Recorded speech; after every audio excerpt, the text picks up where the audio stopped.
ये जो धर्म संसद में मुसलमानों के खिलाफ नरसिम्हार की जो बात कर रहे हैं उनके खिलाफ तो कोई बोलो अमित शाह तुम देश के होम मिनिस्टर हो, बोलो नरेंद्र मोदी तुम देश के प्रधानमंत्री हो, तुम क्या मुसलमानों के प्रधानमंत्री नहीं हो? बताओ नरेंद्र मोदी, बताओ अमित शाह, क्या तुम होम मिनिस्टर नहीं हो मुसलमानों के?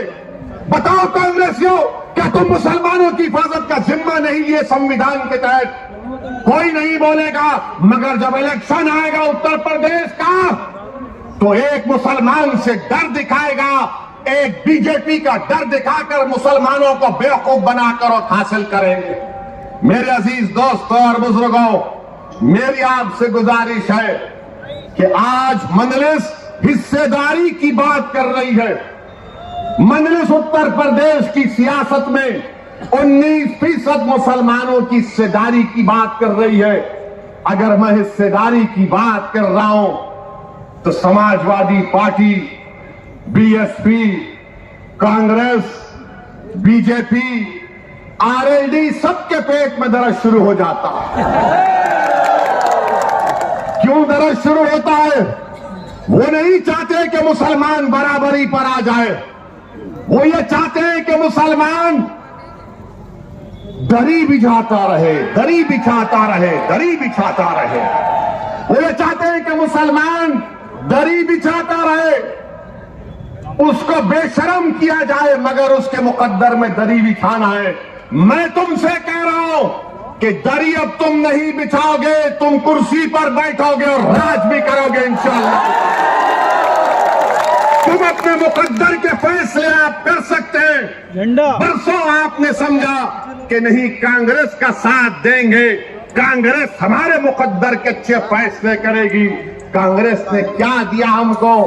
शहादत बाबरी मस्जिद, हाशिमपुरा, मलियाना दिया।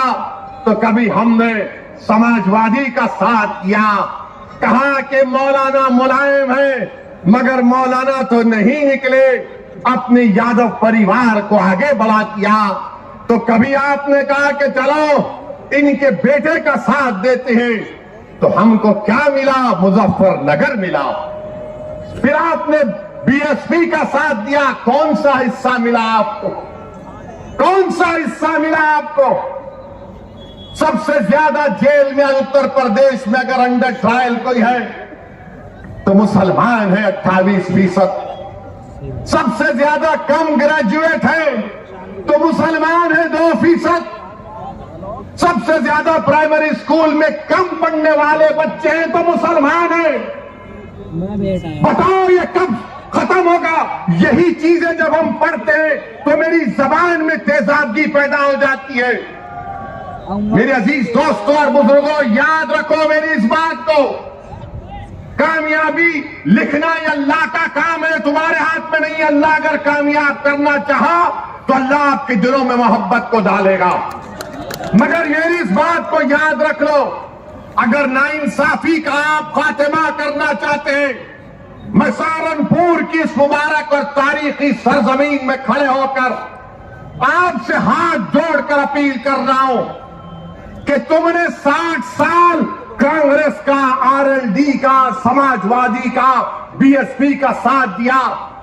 एक मर्तबा अपनी क़यादत को बनाओ, अपनी पार्टी को मजबूत करो, अपनी नेता को बनाओ जो तुम्हारे इशारे पर उठेगा, जिसकी दिलों में तुम्हारी मोहब्बत होगी, जिसकी जबान पर सपा, बीएसपी, कांग्रेस का डर नहीं होगा, उसकी जबान पर तुम्हारे इंसाफ के मुतालबे रहेंगे। वो तब होगा जब आप अपने वोट से मजलिस के उम्मीदवारों को कामयाब करेंगे और लखनऊ में उत्तर प्रदेश की विधानसभा को भिजाएंगे। लोग उठकर कहेंगे, मेरे आज के इस भाषण के बाद कि ओवैसी जज्बाती तकरीर तो करता है, मगर अगर मजलिस के 8-10 एमएलए विधायक जीत जाते हैं तो क्या होता है?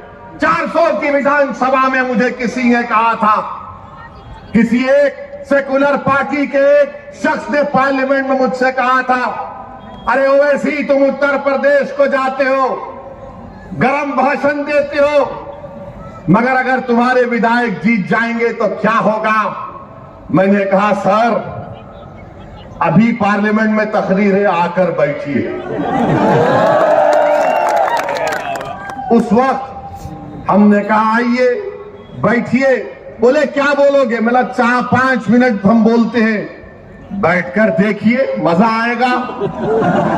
हमारा अल्लाह ने हमको बोलने की सलाहियत दी और फिर उसके बाद हम जब बाहर निकले हमने कहा बताओ कैसा लगा?